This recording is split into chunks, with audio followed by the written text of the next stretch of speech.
Let's get started. जय हिंद दोस्तों, मैं आपका अपना दोस्त डीके। तो आप सभी दोस्तों का सोल्जर फिजिकल एकेडमी में हार्दिक स्वागत है। तो दोस्तों, आज अपने बात करने वाले हैं सिसोदिया वंश के शासक रायमल के बारे में, जो कि महाराणा कुंभा के पुत्र हैं। तो आइए दोस्तों शुरुआत करते हैं।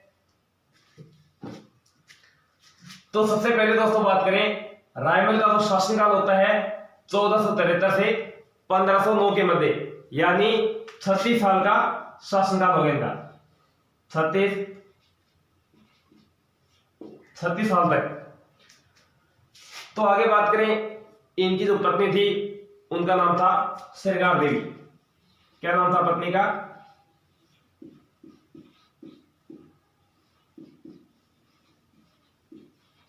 श्रृंगार देवी। तो दोस्तों, जो रायमल है, इन्होंने एकलिंग जी मंदिर है उसका पुनर्निर्माण कराया था। तो आप कमेंट करके बताएं दोस्तों कि जो एकलिंग जी मंदिर है इसका जो निर्माण कराया था वो किसने करवाया था? तो इन्होंने क्या किया था?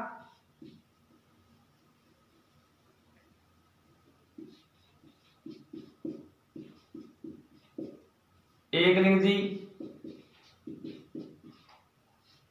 मंदिर का पुनर्निर्माण करवाया।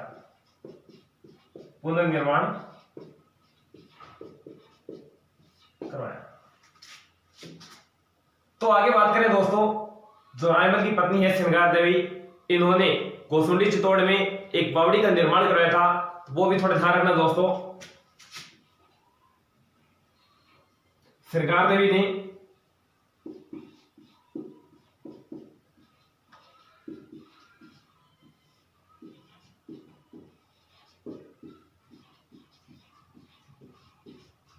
गोसुंडी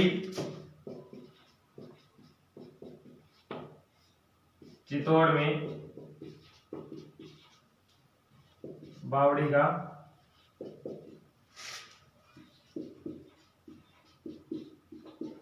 निर्माण करना।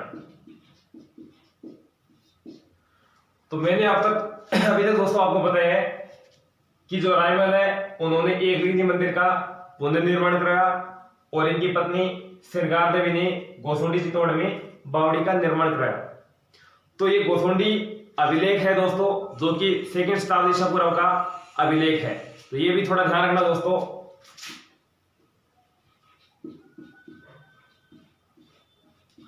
गोसुंडी अभिलेख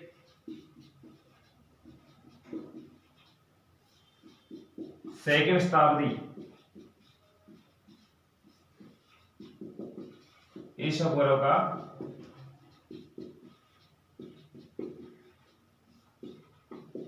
अभिलेख है। और दोस्तों आपको ध्यान होगा, यह राजस्थान में वैष्णव धर्म की जानकारी देने वाले सबसे जो प्राचीन अभिलेख है वो कौन सा है? गोसुंडी अभिलेख। तो ये भी दोस्तों नोट कर लेना कि राजस्थान में वैष्णव धर्म की जानकारी देने वाला सबसे पुराना जो अभिलेख है वो कौन सा अभिलेख है? गोसुंडी अभिलेख। राजस्थान में वैष्णव धर्म की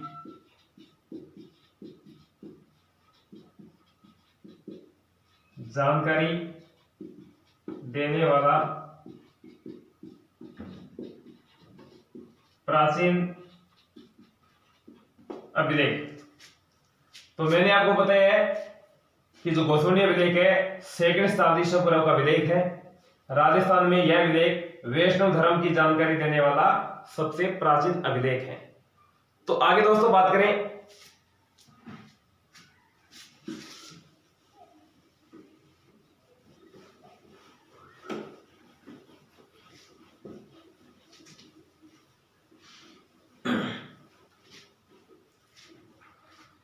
तो रायमल के 13 पुत्र व 2 पुत्रियां थी। तो 13 पुत्र है, उनमें जो महत्वपूर्ण पुत्र है उनके बारे में बात करेंगे, और 2 पुत्रियों में एक जो महत्वपूर्ण पुत्री है जिनका नाम था आनंदी बाई। क्या नाम था? आनंदी बाई। तो बात करें इनके पुत्र की, तो रायमल का जो सबसे बड़ा पुत्र था जिसका नाम था पृथ्वीराज सिसोदिया। क्या नाम था सबसे बड़े पुत्र का नाम? पृथ्वीराज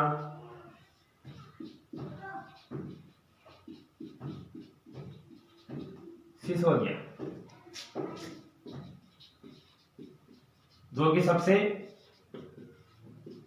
बड़ा था। उसके बाद बात करें अपने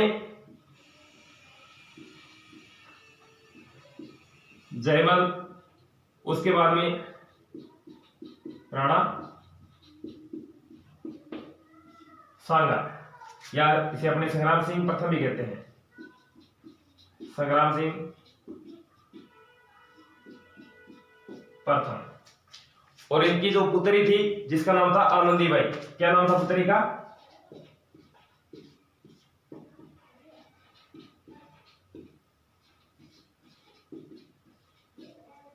आनंदीबाई।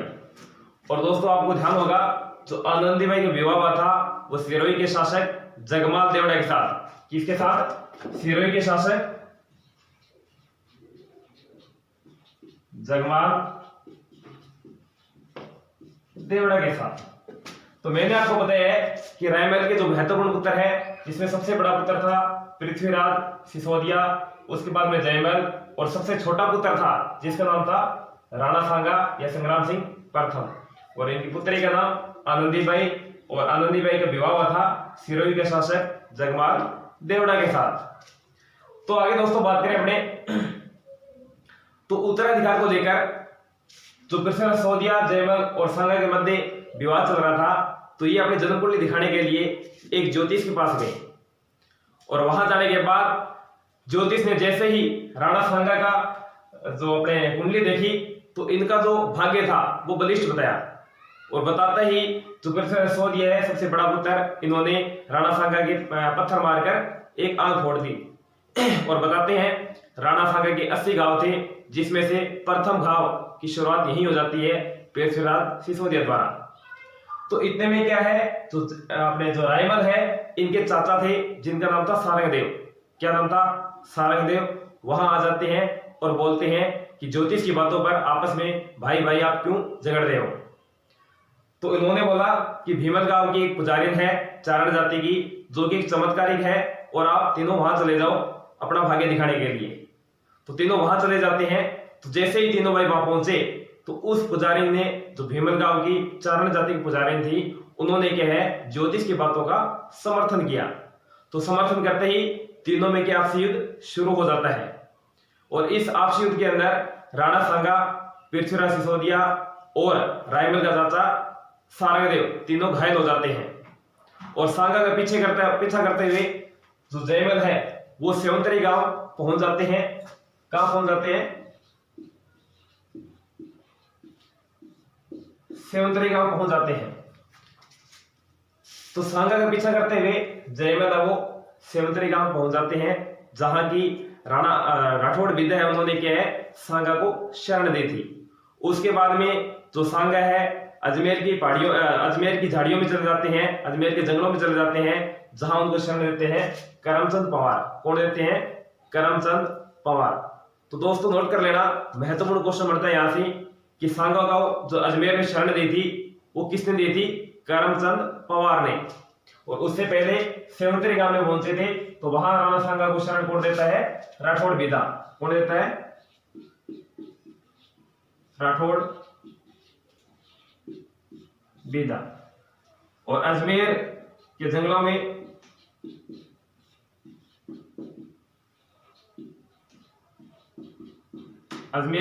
जो शरण देते हैं वो कौन देते हैं? करमचंद पवार। करमचंद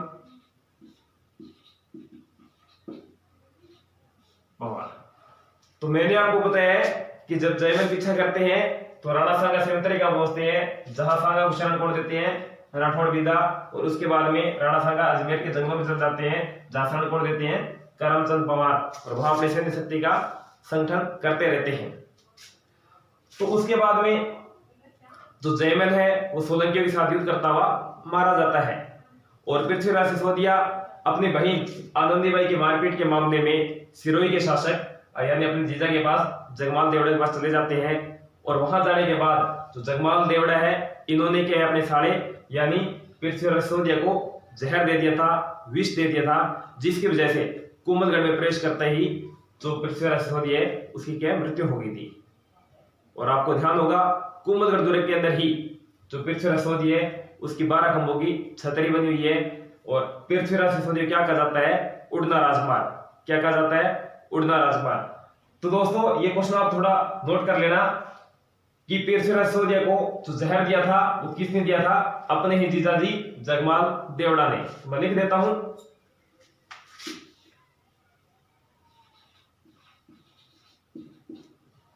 पृथ्वीराज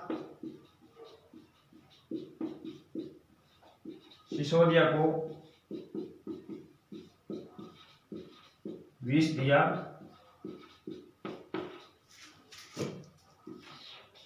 जगमाल देवड़ा ने। तो पृथ्वीराज सिसोदिया को किसने विष दिया था?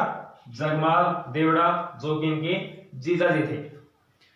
तो दोस्तों आगे बात करें इसके बाद में आगे जो नेक्स्ट इसके बाद शासक बैठता है वो कौन बैठता है? राणा सांगा।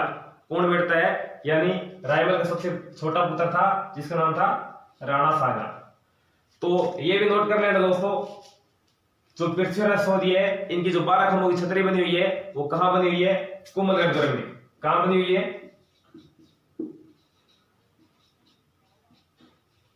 कुंभलगढ़ दुर्ग में। और कितने खंभों की है? 12 खंभों की। और पृथ्वीराज सिसोदिया क्या कहा जाता है? उड़ना राजकुमार।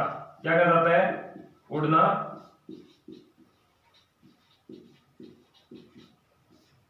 राजकुमार। तो आगे जो नेक्स्ट गद्दी पे बैठते हैं वो कौन बैठते हैं? राणा सांगा। तो राणा सांगा के बाद में राणा सांगा के बारे में अपने चर्चा करते हैं दोस्तों। तो जल्दी से स्क्रीनशॉट ले लीजिए।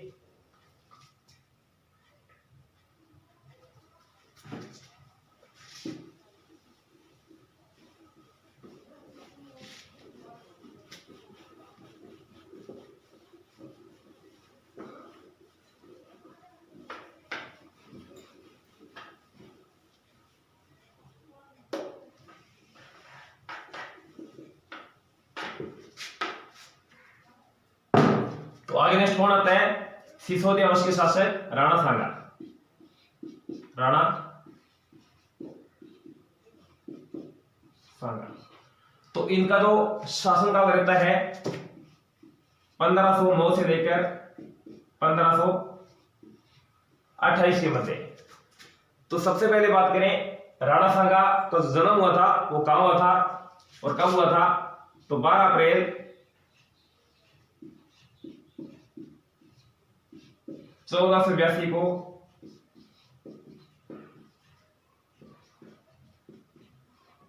कुंभलगढ़ दुर्ग में। तो राणा सांगा का जन्म कब हुआ था?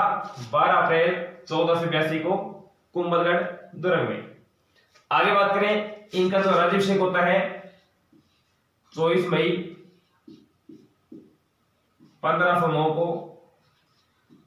चित्तौड़गढ़ दुर्ग में। चित्तौड़गढ़ दुर्ग में। तो जन्म कब हुआ था?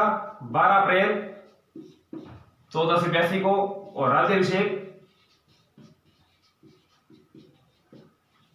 कब होता है? 24 मई 1509 को चित्तौड़गढ़ दुर्ग में। तो इनकी जो पत्नी थी जिसका नाम था कर्मावती। क्या नाम था पत्नी का?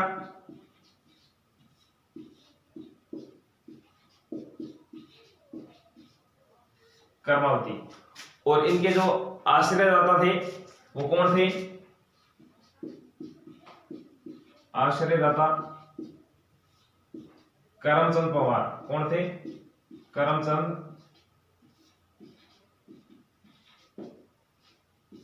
पवार। तो आगे बात करें जो राणा सांगा है इनको जो उपाधि प्राप्त थी कौन सी थी? हिंदूपत। कौन सी थी उपाधि? हिंदूपत। तो हिंदूपत की उपाधि किन्हें दी गई है? राणा सांगा को। तो आगे चर्चा करें तो कर्नल जेफ टोड है उन्होंने राणा सांगा को सैनिकों का भग्नावशेष कहा है। तो भग्नावशेष क्या होता है? यानी इनके शरीर पर बहुत ज्यादा घाव थे, इसलिए कर्नल टोड ने क्या बोला है? सैनिकों का भग्नावशेष। तो नोट कर लेना, कर्नल टोड ने राणा सांगा को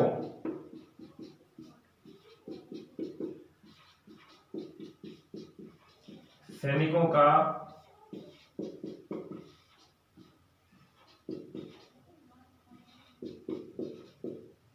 भग्नावशेष कहा है, यानी इनके शरीर पर बहुत घाव थे इसलिए क्या कहा है, सैनिकों का भग्नावशेष।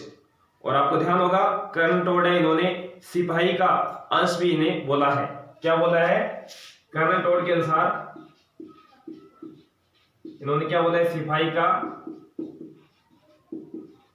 अंश। तो दोस्तों मैंने आपको बताया है इनकी जो उपाधि मिलती है राणा सांगा की हिंदू पर, कर्नल टोड ने राणा सांगा को क्या बोला है? सैनिकों का भग्नावशेष। और कर्नल टोड ने दूसरा क्या बोला है? सिपाही का अंश। तो इसके बाद में बात करते हैं दोस्तों, जो महाराणा सांगा है इनके प्रमुख युद्ध है उनके बारे में अपने चर्चा करते हैं। तो जल्दी दोस्तों स्पेस शॉट ले लीजिए।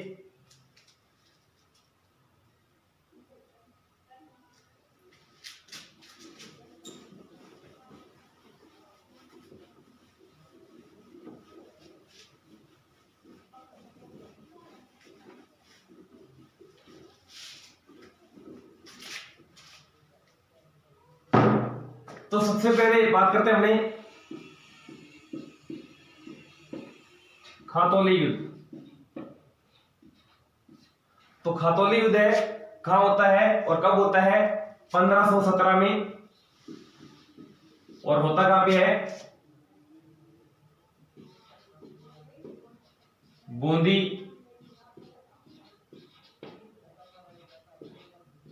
रियासत। कहां होता है? बूंदी रियासत। और वर्तमान में क्या है? कोटा। वर्तमान में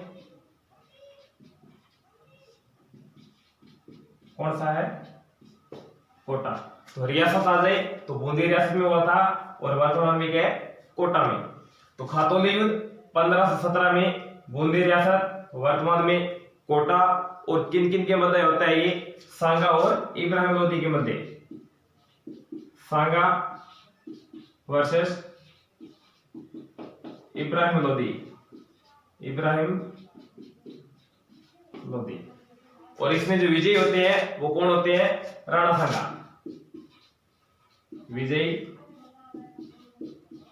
राणा सांगा।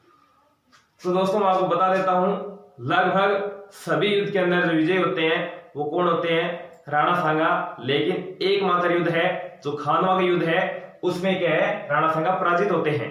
बाकी सभी युद्ध में क्या है? राणा सांगा विजयी हुए थे। तो इसके बाद में नेक्स्ट बात करें, एक साल बाद और युद्ध होता है 1518 में। और वो युद्ध कौन सा होता है? बाड़ी का युद्ध, जो कहां पड़ता है? धौलपुर में। तो आगे बात करें दोस्तों,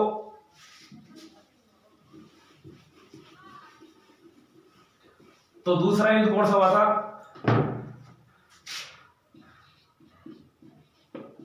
बाड़ी युद्ध। और कब होता है? एक साल बाद, यानी 1518 में। और कहां हुआ था?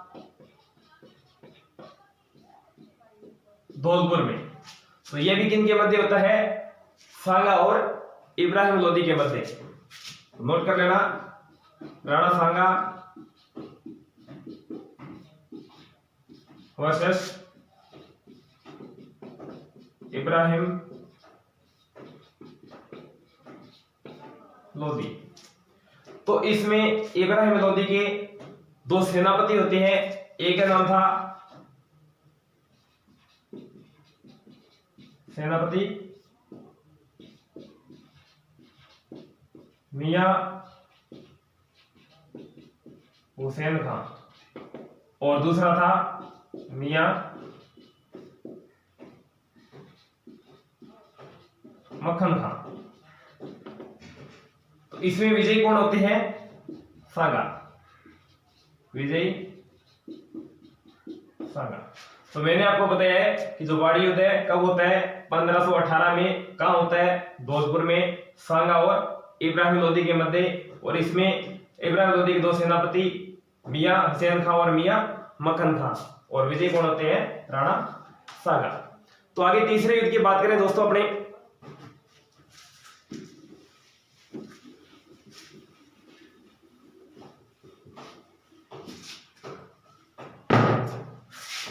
तो तीसरा युद्ध कौन सा होता है? गागरोन का युद्ध। और कब होता है? इसके एक साल बाद यानी 1519 में। और गागरोन कहां पड़ता है? झालावाड़ में। कहां पड़ता है? झालावाड़ में। तो गागरोन का जो युद्ध होता है किन किन के मध्य होता है? तो महमूद खिलजी द्वितीय और राणा सांगा के मध्य। महमूद खिलजी द्वितीय वर्सेस सांगा के मध्य। तो इसमें विजयी कौन होते हैं? राणा सांगा। तो इसके बाद में आगे चर्चा करें दोस्तों अपने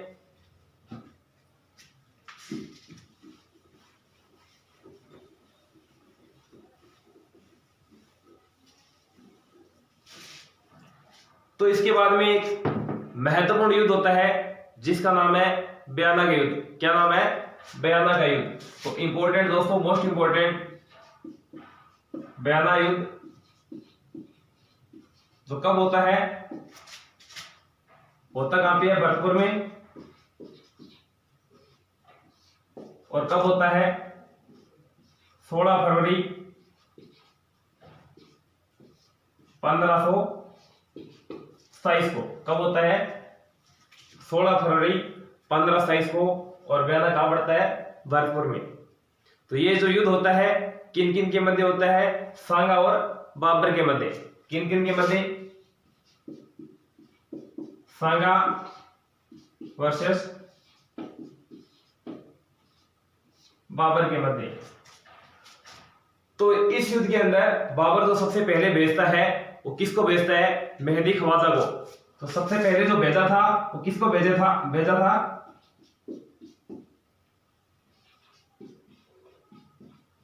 मेहदी ख्वाजा को। और इसमें बाबर का एक सेनापति होता है जो मारा गया था जिसका नाम था संगर खां। क्या नाम था सेनापति का?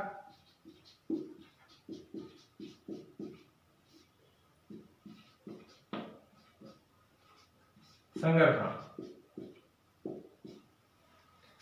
और इसमें जो राणा सांगा का आपको पता होगा एकमात्र मुस्लिम जो सेनापति था जिसका नाम था हसन खां मेवाती। क्या नाम था? हसन खां मेवाती। तो नोट कर लेना इंपॉर्टेंट है कि सांगा का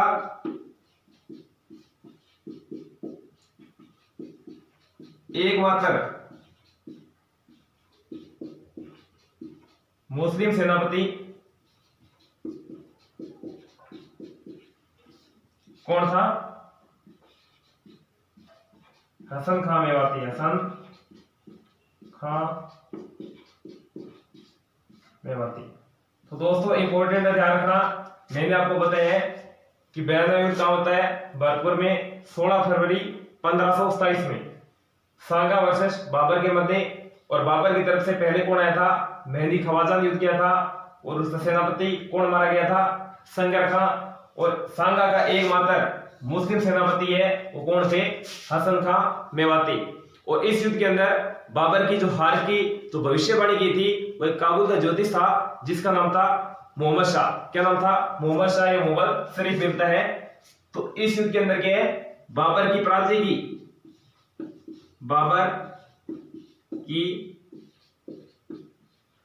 पराजय की भविष्यवाणी। तो भविष्यवाणी कौन करता है? काबुल के शासक या काबुल का ज्योतिष था जिसका नाम था मोहम्मद शरीफ। क्या नाम था? मोहम्मद शरीफ। तो दोस्तों इंपॉर्टेंट है, ध्यान रखना कि बाबर की तो बयाना युद्ध में बाबर की हार की जो भविष्यवाणी करता है वो कौन करता है? काबुल का ज्योतिष था जिसका नाम था मोहम्मद शरीफ। तो दोस्तों जितनी बातें मैंने आपको बताई है बयाना युद्ध है, मोस्ट इंपोर्टेंट है और जल्दी से स्क्रीनशॉट ले लीजिए। तो इसके अलावा दोस्तों बात करें अपने, आपको पता होगा जो बयाना भरतपुर में है तो बयाना के जो प्राचीन नाम है वो क्या क्या है तो मैं आपको बता देता हूं। प्राचीन नाम क्या क्या है? तो बयाना को क्या कहा जाता है? बाणासुर नगरी। बाणासुर नगरी। और दूसरा नाम इसका क्या है? श्रीपंत। क्या नाम है? श्रीपंत। तो बाणासुर नगरी व श्रीपंत के नाम से किसे जाना जाता है? बयाना को। और आपको पता होगा बयाना के अंदर ये उषा मस्जिद भी बनी हुई है, तो वो भी थोड़ा दोस्तों नोट कर लेना। कौन सी मस्जिद बनी हुई है? उषा मस्जिद। इधर लिख देता हूं मैं, उषा मस्जिद। तो एग्जाम में डायरेक्ट से कई बार क्वेश्चन आया हुआ है कि उषा मस्जिद है वो कहां पे है? बयाना में। तो बयाना से संबंधित अपने दोस्तों जो बातें की है सारी की सारी इंपॉर्टेंट है और नोट कर लेना दोस्तों।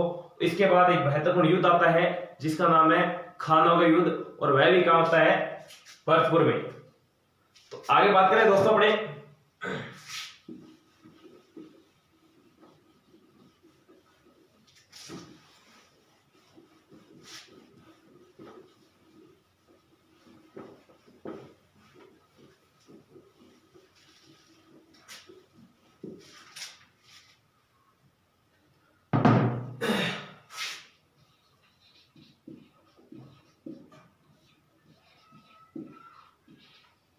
तो खानवा युद्ध कहाँ हुआ था? तो ये भी कहाँ हुआ था? भरतपुर में। और कब हुआ था? 17 मार्च 1527 को। 17 मार्च 1527 को। तो दोस्तों इंपॉर्टेंट युद्ध है, इसकी आपको डेट भी थोड़ा ध्यान में रखना है। 17 मार्च 1527 को।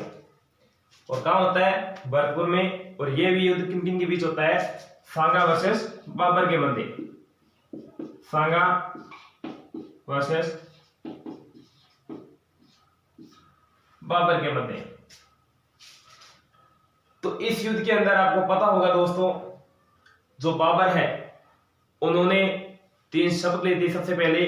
तो सबसे पहले उन्होंने, आपको पता होगा बाबर ने इस युद्ध से पहले जिहाद धर्म युद्ध की घोषणा करता है।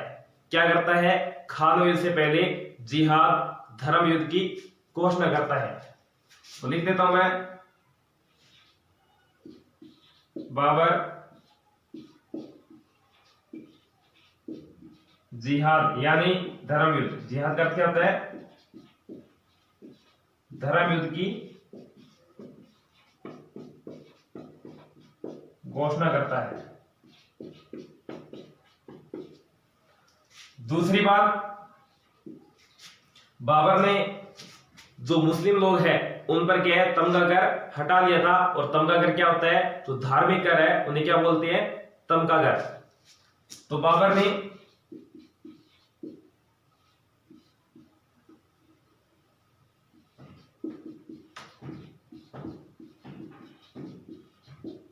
मुस्लिमों से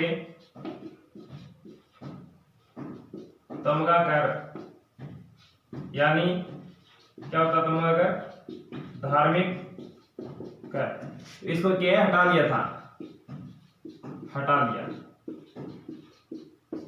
और तीसरी बात, जो बाबर है इस युद्ध से पहले क्या है? शराब न पीने की कसम खाता है। शराब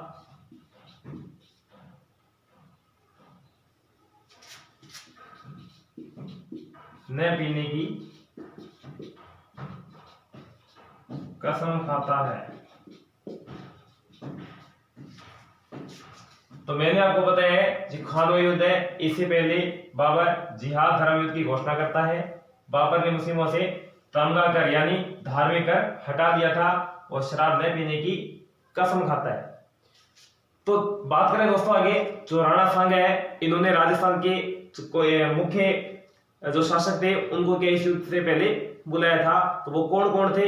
एग्जाम में ये भी पूछा जाता है, तो उससे संबंधित दोस्तों अपने देखते हैं। तो जल्दी से स्क्रीनशॉट ले लीजिए।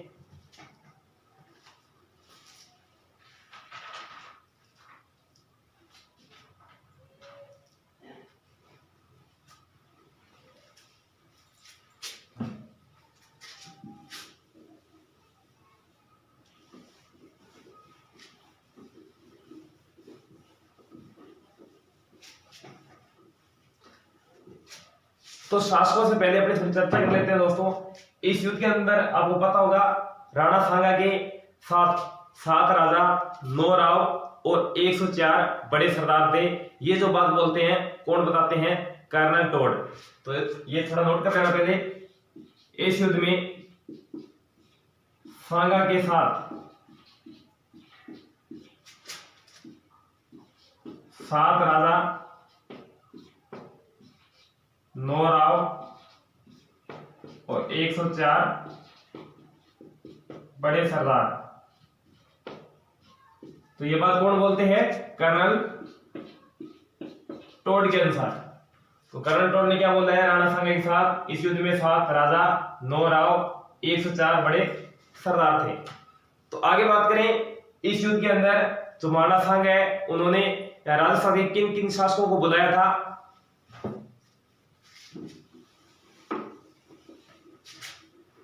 तो सबसे पहले बात करें आमेर। तो आमेर के राजा पृथ्वीराज को बुलाया था। उसके बाद में बात करें मारवाड़। तो मारवाड़ के कौन थे? मालदेव राव, मालदेव दूसरे राव गंगा के पुत्र थे। बीकानेर के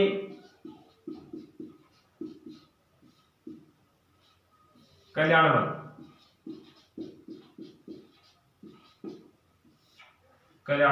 जो कि राव जेत सिंह के पुत्र थे। आगे बात करें मेड़ता। तो मेड़ता कौन थे? रायमल राठौड़। कौन थे? रायमल राठौड़। इसके बाद चर्चा करें, इधर लिख देता हूं मैं, सिरोही के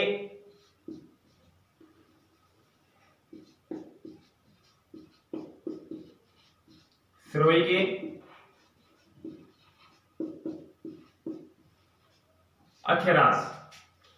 इसके बाद बात करें चंदेरी के मेदिनी राय। आगे चर्चा करें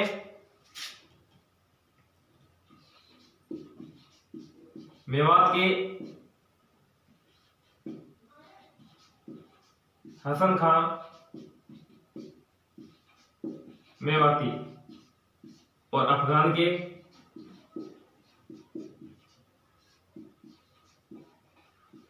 महमूद लोधी। तो इन प्रमुख शासकों को क्या है? खानो युद्ध में बुलाया था राणा सांगा ने। तो पुनः मैं रिपीट करा देता हूं दोस्तों आपको। आमेर के पृथ्वीराज, मारवाड़ के मालदेव जो राव गंगा के पुत्र थे, बीकानेर के कल्याणमल जो राव जैत सिंह के पुत्र थे, मेड़ता के रायमल राठौड़, सिरोही के अखेराज, चंदेरी के मेदिनी राय, मेवात के हसन खां मेवाती और अफगान शासक महमूद लोदी को बुलाया था राणा सांगा ने। तो इस युद्ध में जो विजय होते हैं वो कौन होते हैं? बाबर होते हैं। और आपको पता होगा विजय होने के बाद इनको जो उपाधि प्राप्त हुई थी बाबर को, वो कौन सी हुई थी? गाजी की, यानी धर्म के लिए लड़ना।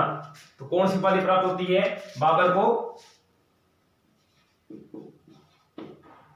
बाबर को उपाधि तो कौन सी थी? गाजी की उपाधि, यानी धर्म के लिए लड़ना। तो इंपॉर्टेंट है, बाबर को खानो युद्ध में कौन सी उपाधि प्राप्त हुई थी? गाजी की।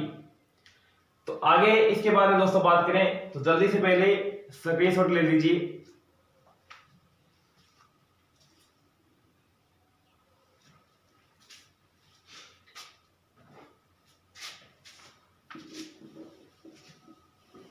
तो इस युद्ध के अंदर जो राणा सांगा है जब घायल हो जाते हैं तो युद्ध क्षेत्र से जो बाहर निकालते हैं वो किसने निकाला था राणा सांगा को?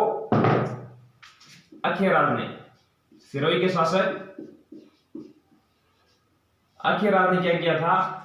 जब सांगा इस युद्ध के अंदर घायल हो गए थे, युद्ध क्षेत्र से जो बाहर निकाला था वो किसने निकाला था? अखेराज ने। और घायल अवस्था में कहां ले गए थे? बसवा दौसा में। कहां ले गए थे? बसवा दौसा में। और इस युद्ध के अंदर राणा सांगा का जो छत्र धारण किया था घायल होने पर, वो किसने किया था? तो मोस्ट इंपोर्टेंट दोस्तों ध्यान रखना, खानवा युद्ध में राणा सांगा का छत्र धारण किसने किया था? झाला अज्जा ने। किसने किया था? झाला अज्जा ने। तो युद्ध क्षेत्र से बाहर कौन निकालते हैं? अखेराज, और कहां ले जाते हैं? बसवा दौसा के अंदर। और छत्र धारण किसने किया था? झाला अज्जा ने। तो आगे बात करें दोस्तों, जब बसवा दौसा इलाज के लिए ले जाया गया था, तो उसके बाद में आपको पता होगा जो राणा सांगा है वो मेदिनी राय की सहायता के लिए एक बार बाबर से पुनः युद्ध के लिए तैयार हो जाता है। और वो कहां होता है? इरिच मैदान, जो कहां पड़ता है? एमपी में। कौन सा मैदान था? इरिच मैदान। इरिच मैदान जो कहां पड़ता है? एमपी।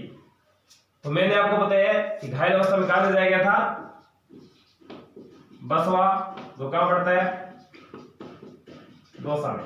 तो बसवा दौसा में घायल अवस्था में जाने के बाद वहां इलाज करवाया गया था राणा सांगा का। जब थोड़े तैयार हो गए थे, उसने पुनः मैदान में तैयार हुए थे मेदिनी राय की सहायता के लिए बाबर के समक्ष। तो कहां हुए थे? इरिच मैदान, एमपी के अंदर। तो यहां बाबर पुनः जब युद्ध के लिए बाबर के साथ तैयार हो जाते हैं राणा सांगा, तो मेवाड़ के जो सरदार थे उन्होंने सोचा कि इस बार अगर युद्ध हो गया इरिच एमपी मैदान के अंदर, तो आपको पता है मेवाड़ का खात्मा हो जाएगा। इसलिए राणा सांगा के सरदारों ने मिलकर राणा सांगा के जहर दे दिया था। और आपको पता होगा मांडलगढ़ कालपी एमपी के अंदर के राणा सांगा की मृत्यु हो गई थी।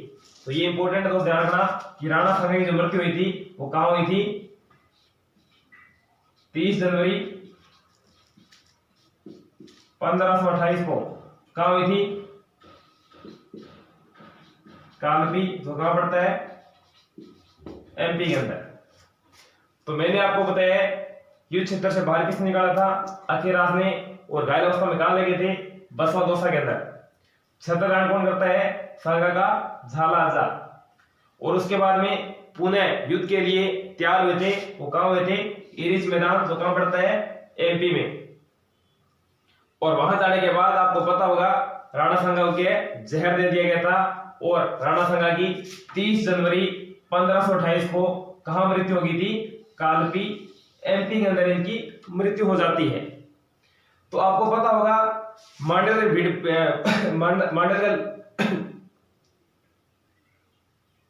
तो आपको पता होगा मांडलगढ़ भीलवाड़ा है, वहां इनकी क्या छतरी बनी हुई है 8 खंभों की। तो राणा सांगा की छतरी बनी हुई है, कहां बनी हुई है? मांडलगढ़, तो कहां पड़ता है? भीलवाड़ा। और कितने खंभों की छतरी बनी हुई है? 8 खंभों की। कितने खंभों की? 8 खंभों की छतरी। तो दोस्तों आज हमने बात की है राणा सांगा के बारे में। और आपको पता होगा दोस्तों राणा सांगा और बाबर के बीच में जो युद्ध के हार के कारण थे राणा सांगा के, तो वो प्रमुख कारण कौन कौन से हैं, तो उनके बारे में अपने चर्चा कर लेते हैं दोस्तों।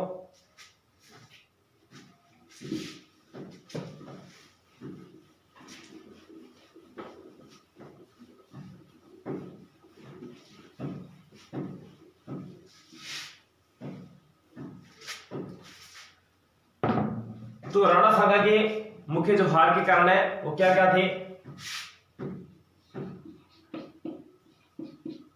सांगा के हार के प्रमुख कारण। तो सबसे पहले दोस्तों बात करें अपने जो राणा सांगा है, इनकी जो राजपूती सेना थी वो एक नेता के अधीन नहीं थी। तो पहला पॉइंट क्या है? राजपूती सेना का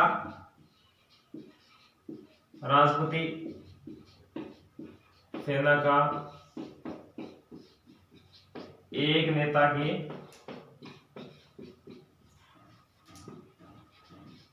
अधीन न होना। आगे बात करें 2 नंबर पे, तो जो बाबर है उन्होंने क्या है? तोपखाने का प्रयोग किया था और तुलगुमा युद्ध पद्धति का प्रयोग किया था। तो बाबर द्वारा क्या है? तोपखाना व तुलगुमा युद्ध पद्धति का प्रयोग, युद्ध पद्धति का प्रयोग। तो तुलगुमा युद्ध पद्धति क्या होती है दोस्तों? तो तुलगुमा यानी दाएं बाएं और छल कपट से पीछे से वार करना, उसे क्या बोलते हैं? तुलगुमा युद्ध पद्धति। और ये जो बाबर है तुलगुमा युद्ध पद्धति कहां से सीख कर आए थे? उज्बेकिस्तान। कहां से सीख आए थे? उज्बेकिस्तान।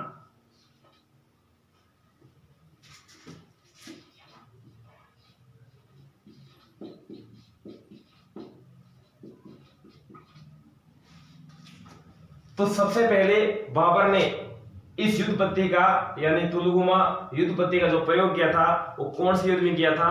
तो पानीपत का प्रथम युद्ध जो कब होता है? 21 अप्रैल 1526 को। कब होता है? 21 अप्रैल 1526 को पानीपत का प्रथम युद्ध हुआ था, जिसमें क्या है बाबर ने सबसे पहले तुलगुमा युद्ध पद्धति का प्रयोग किया था। और कहां से सीख किया था ये? उज्बेकिस्तान से। तो आगे चर्चा करें इसके बाद में 3 नंबर पे, जो बाबर है उनकी सेना के पास क्या है? बाबर की सेना के पास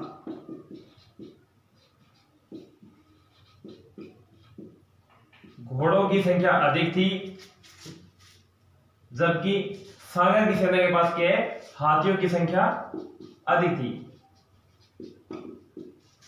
तो बाबर है, बाबर की सेना के पास घोड़ों की संख्या अधिक थी और सांगा की सेना के पास हाथियों की संख्या अधिक थी।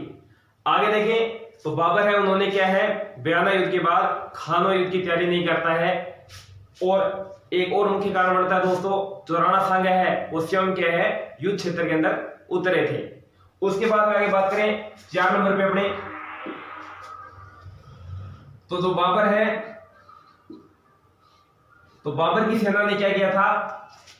हल्के हथियारों का प्रयोग किया था और सांगा की सेना ने क्या है? भारी हथियारों का प्रयोग किया था। तो बाबर ने हल्के हथियार अपनाए थे, जबकि सांगा की सेना ने भारी हथियार अपनाए थे। तो ये कुछ मुख्य कारण है। मैंने आपको बताया कि सांगा की हार के प्रमुख कारण राजपूती सेना का एक नेता का नींव न होना, बाबर द्वारा तोपखाना तुलगुमा युद्ध पद्धति का प्रयोग करना, बाबर की सेना के पास घोड़ों की संख्या अधिक थी, जबकि सांगा की सेना के पास हाथियों की सेना अधिक थी। बाबर की सेना के पास हल्के हथियार थे, जबकि सांगा की सेना के पास भारी हथियार थे। और बाबर द्वारा स्वयं युद्ध क्षेत्र में उतरना। और इससे पहले मैं दोस्तों आपको बताया था कि जो सांगा द्वारा खुद युद्ध क्षेत्र में उतरना, और सांगा ने बयाना युद्ध के बाद क्या है? तो खानो युद्ध की तैयारी नहीं की। तो ये कुछ मुख्य कारण है हार के राणा सांगा के। तो आगे बात करें दोस्तों, आपको पता होगा जो अंतिम हिंदू राजा थे वो कौन थे? राणा सांगा ही थे। अंतिम हिंदू राजा नोट कर लेना, अंतिम हिंदू राजा तो कौन थे? राणा सांगा। और इन्हीं के कारण में आपको पता होगा जो राजपूत जातियां हैं वो विदेशियों को भारत से बाहर निकालने के लिए एकत्रित हुई थी। तो इंपॉर्टेंट पॉइंट है दोस्तों, ये थोड़ा नोट कर लेना।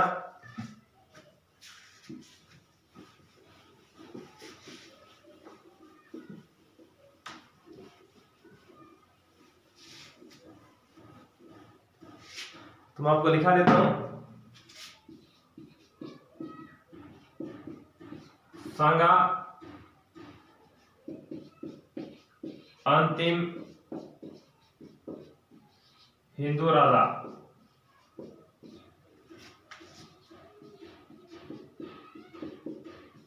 सांगा के काल में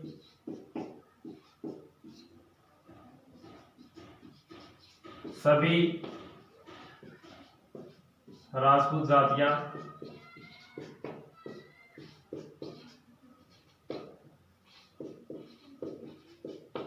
विदेशियों को भारत से बाहर निकालने के लिए एकत्रित थी।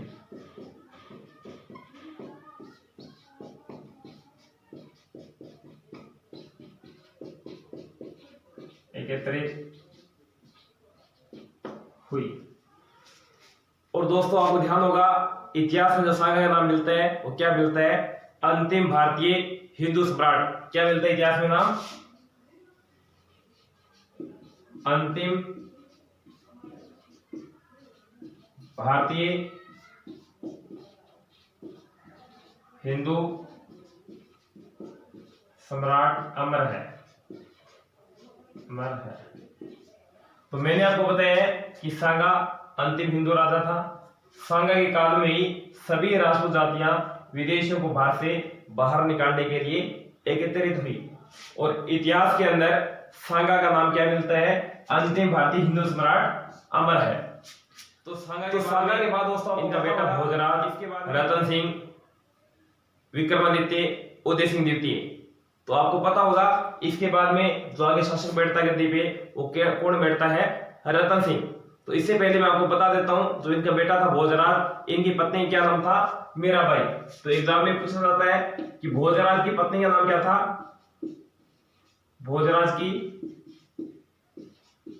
पत्नी कौन थी? मीराबाई। तो ये थोड़ा नोट कर लेना कि सांगा के पुत्र भोजराज की पत्नी का नाम क्या था? मीराबाई। तो इसके बाद आगे जो नेक्स्ट शासक आएगा वो कौन आएगा? रतन सिंह। तो बात करें दोस्तों रतन सिंह के बारे में, तो इनकी कोई ज्यादा कोई लंबी चौड़ी बात नहीं है। तो रतन सिंह का शासनकाल कब से कब तक रहता है? 1528 से लेकर 31 के मध्य, यानी 3 साल का शासनकाल है। और इसके अंदर भी क्या इनकी मृत्यु हो गई थी। तो ये क्या है? बूंदी के शासक सूरजमल हाड़ा के साथ लड़ते हुए मारे गए। किसके साथ? बूंदी के शासक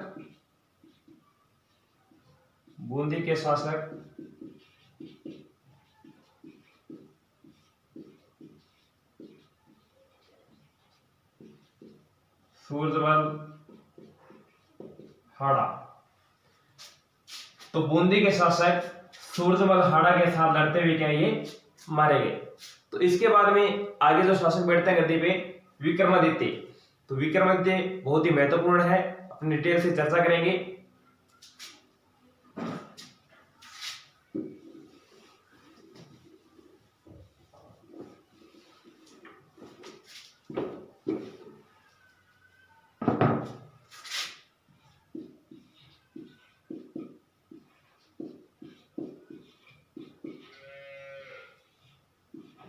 तो सबसे पहले अपने बात करें जो विक्रमादित्य है इनके शासनकाल के बारे में देखते हैं। तो 1531 से लेकर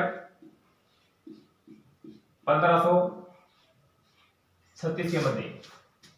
तो विक्रमादित्य है अल्पायु में शासक बन गए थे और इनकी जो संरक्षिका थी कर्मावती।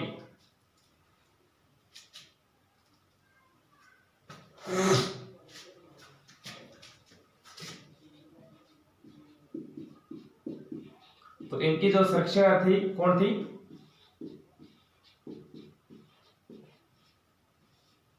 कर्मावती। तो इन्हीं के काल के अंदर क्या है? मेवाड़ पर गुजरात का जो शासक है बहादुर शाह 2 बार आक्रमण करता है। पहले रणथंभौर दुर्ग पर आक्रमण करता है और उसके बाद चित्तौड़गढ़ दुर्ग पर। तो इनके काल में क्या है? मेवाड़ पर 2 बार आक्रमण होता है। गुजरात के शासक बहादुर शाह का। तो कहां का शासक था? गुजरात का। तो सबसे पहले ये रणथंभौर दुर्ग पर आक्रमण करता है 1533 में। कब करता है? 1533 में। कहां करता है? रणथंभौर पर।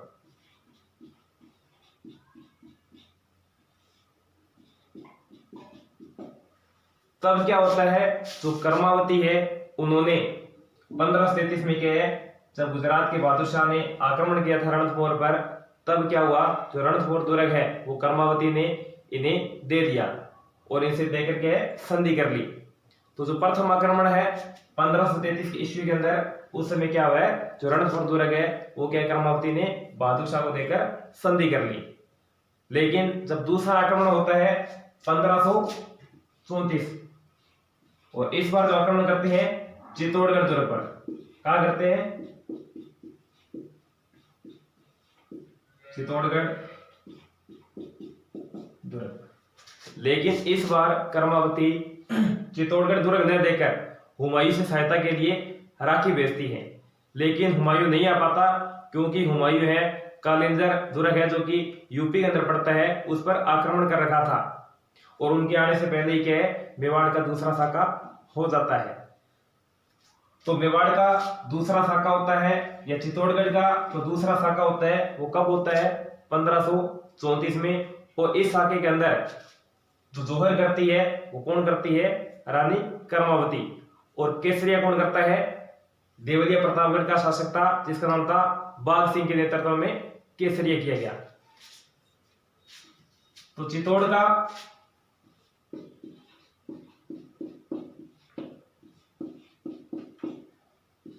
सेकंड साका कब पूर्ण होता है 1534 ईस्वी में, और इस साके के अंदर जोहर कौन करती है, कर्मावती, और केसरिया किसके नेतृत्व में किया गया था,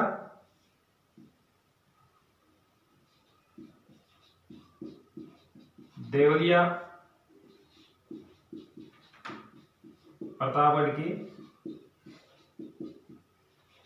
बाघ सिंह। तो दोस्तों मैंने आपको बताया है कि जो चित्तौड़ का दूसरा साका संपन्न होता है वो कब होता है 1534 को, और इस साके के अंदर जोहर कौन करती है, कर्मावती, और केसरिया कौन करता है, देवरिया प्रतापगढ़ का शासक बाघ सिंह के नेतृत्व में केसरिया किया गया। तो इसके बाद में क्या है, हुमायूं मांडू एमपी के अंदर क्या है जो बहादुर शाह है उसके दुर्ग पर अधिकार करने है। हुमायूं अधिकार करने के बाद मांडू एमपी के अंदर बहादुर शाह के दुर्ग पर अधिकार कर लेता है, और अधिकार करने के बाद जब गुजरात की तरफ हुमायूं बढ़ा तो चित्तौड़ छोड़कर बहादुर शाह भाग जाता है, और जो मेवाड़ का जो शासन है वो बनवीर को देकर हुमायूं पुनः दिल्ली लौट जाते हैं। तो आगे दोस्तों बात करें इसके बाद में अपने, तो जल्दी से पहले स्क्रीनशॉट ले लीजिए।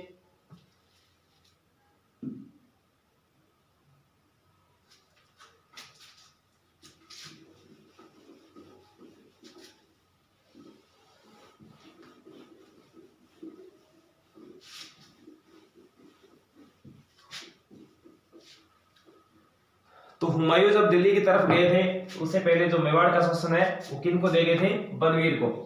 किनको, बनवीर। और बनवीर दोस्तों आपको पता होगा कौन थे, तो रायमल के पुत्र पृथ्वीराज सिसोदिया का अनौरस या दासी पुत्र था, और आपको पता होगा पृथ्वीराज सिसोदिया उन्हें उड़ना राजकुमार भी कहा जाता है, और कुंभलगढ़ में इनकी कितने खंभों की छतरी बनी हुई है, 12 खंभों की। तो बाद में क्या है, जो विक्रमादित्य जो बनवीर है विक्रमादित्य की हत्या कर देते हैं, और उसके बाद में बनवीर है विक्रमादित्य का भाई उदय सिंह को भी मारना चाहता है, लेकिन उदय सिंह की पन्नाधाय ने अपने पुत्र चंदन की बलि देकर इनके प्राणों की रक्षा की थी, और बाद में उदय सिंह को क्या है तो पन्नाधाय कुंभलगढ़ दुर्ग में दे गई, जहां आशादेवपुरा किले का जो किलेदार था उन्होंने क्या शरण दी थी। तो दोस्तों ये थोड़ा इंपॉर्टेंट फैक्ट बनता है कि उदय सिंह की जो रक्षा की थी वो किसने की थी, धायमा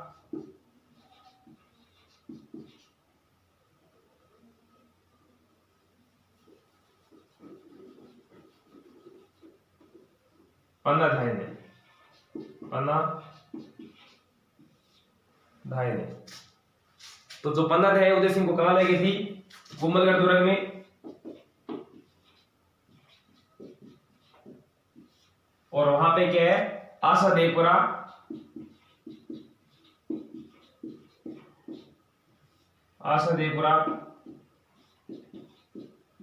किले के किलेदार ने शरण दी। तो दोस्तों पन्नाधाय ने क्या है अपने पुत्र तो जो पन्नाधाय उन्होंने किया अपने पुत्र चंदन की बलि देकर जो उदय सिंह उनके प्राणों की रक्षा की थी। तो पन्नाधाय ने किसकी बलि दी थी, पुत्र चंदन की बलि। ये थोड़ा ध्यान रखना दोस्तों कि 15 ध्यान ने अपने पुत्र चंदन की बलि देकर उदय सिंह के प्राणों की रक्षा की। बलि देकर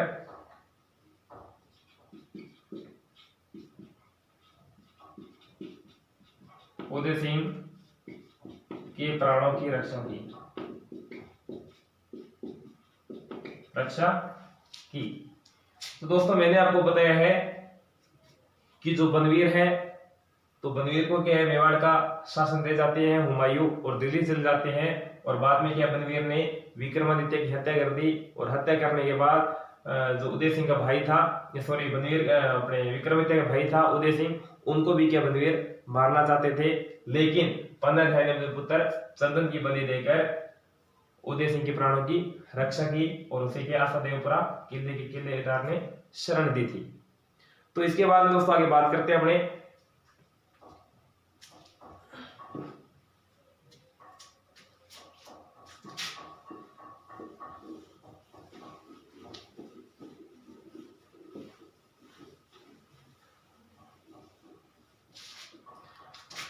तो उसके बाद उदय सिंह ने क्या है, मावली उदयपुर के अंदर बनवीर को मार दिया था, हत्या कर दी थी और एक बार पुनः चित्तौड़ पर अधिकार कर लिया। तो इन्हें कहां हराकर हत्या की थी? मावली गांव जो कहां पड़ता है? उदयपुर। तो मावली उदयपुर के अंदर क्या है, तो उदय सिंह उन्होंने क्या है, बनवीर की हत्या कर दी और एक बार पुनः चित्तौड़ पर अधिकार कर लेते हैं। तो इसके बाद में आगे जो शासक बैठेंगे वो कौन बैठेंगे? उदय सिंह द्वितीय या सेकंड।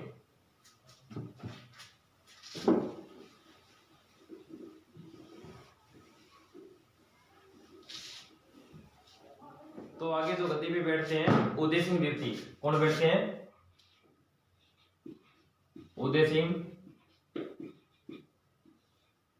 द्वितीय या सेकंड। तो इनके शासनकाल की बात करें दोस्तों तो 1537 से लेकर 1572। तो दोस्तों बात करें इनका जो राज्याभिषेक हुआ था, कहां हुआ था? कुंभलगढ़ दुर्ग में। कहां हुआ था राज्याभिषेक?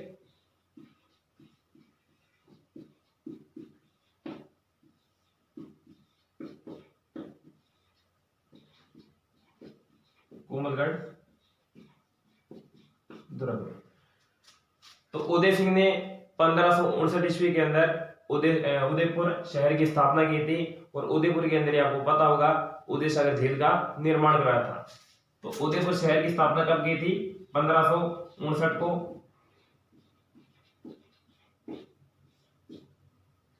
और उदयपुर के अंदर क्या इन्होंने उदय सागर झील की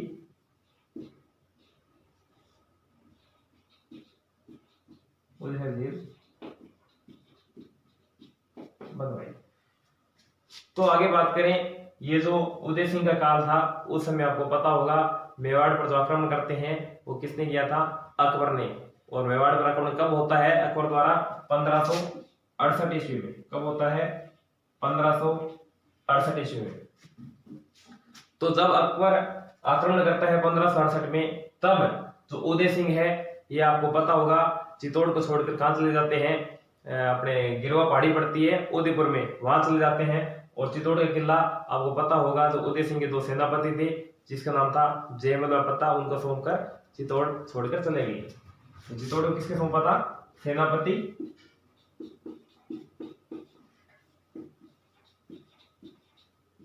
जयमल व पत्ता।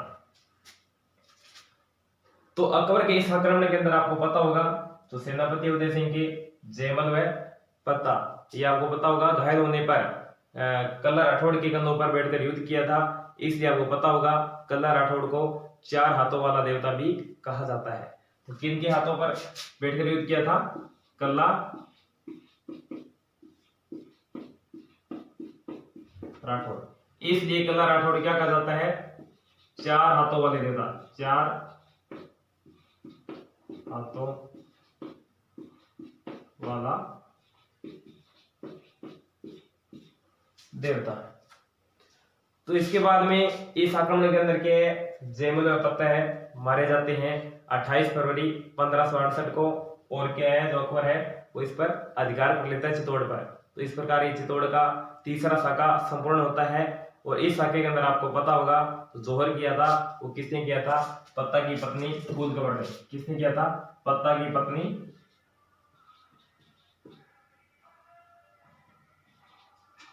फूलकवड़ ने क्या किया था? जोहर। तो इस प्रकार ये चित्तौड़ का तीसरा शाखा पूर्ण होता है। तो आपको ध्यान होगा दोस्तों चित्तौड़ का जो प्रथम शाखा होता है कब होता है? 1303 के अंदर। और उस समय जो आक्रमण किया था मेवाड़ पर वो किसने किया था? अलाउद्दीन खिलजी ने। उसके बाद में दूसरा जो शाखा होता है 1534 में, और इस समय जो आक्रमणकारी थे वो कौन थे? बहादुर शाह। और तीसरा जो शाखा होता है 1568 ईस्वी में, और इस समय जो आक्रमण करते हैं वो कौन करते हैं? अकबर। कौन करते हैं? अकबर। तो इसको दोस्तों याद करने के लिए मैं आपको थोड़ा ट्रिक बता देता हूं।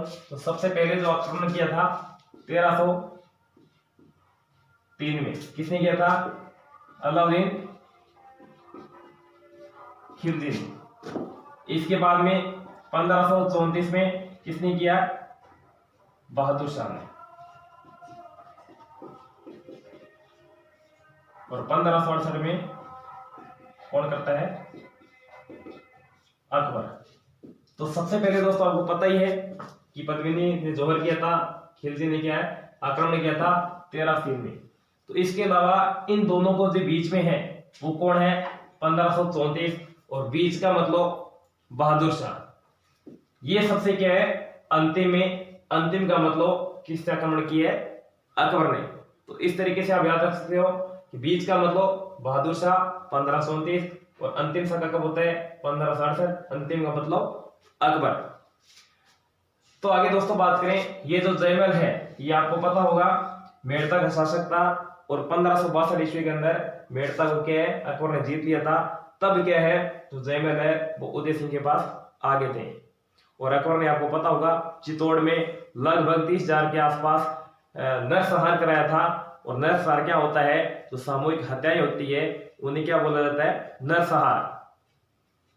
तो जल्दी से दोस्तों स्क्रीनशॉट ले लीजिए।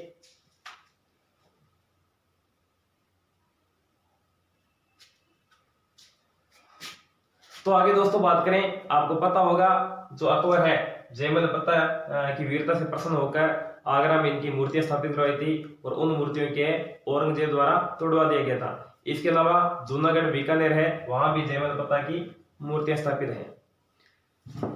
तो आगे बात करें अपने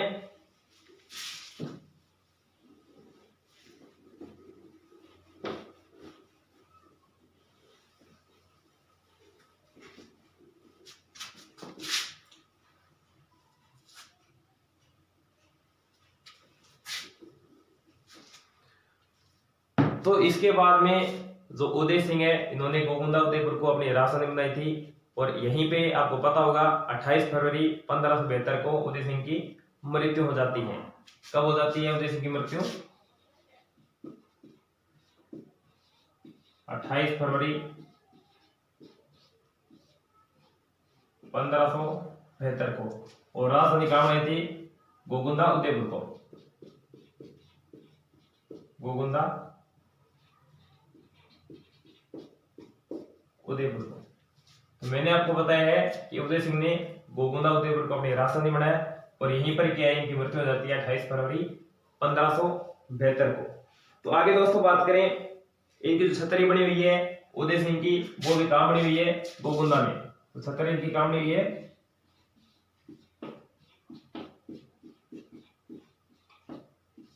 गोकुंदा में।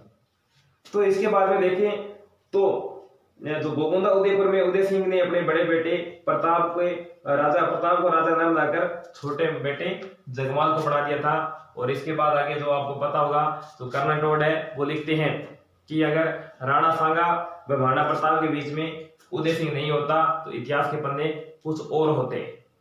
तो आगे दोस्तों कल अपने महत्वपूर्ण शासक के बारे में बात करेंगे, महाराणा प्रताप के बारे में, जो एग्जाम दृष्टि से अति महत्वपूर्ण है और वहां से कई क्वेश्चन बढ़ते हैं। तो दोस्तों अगर आपको वीडियो पसंद आया हो तो वीडियो को लाइक करना, आगे दोस्तों में शेयर करना, और चैनल पर नए हो तो चैनल को सब्सक्राइब करना न भूलें। तो ठीक है दोस्तों, नेक्स्ट वीडियो फिर मिलते हैं, तब तक सभी को वंदे मातरम, जय Hind. Thanks for watching this video.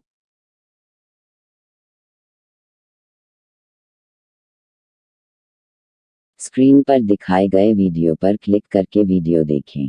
धन्यवाद।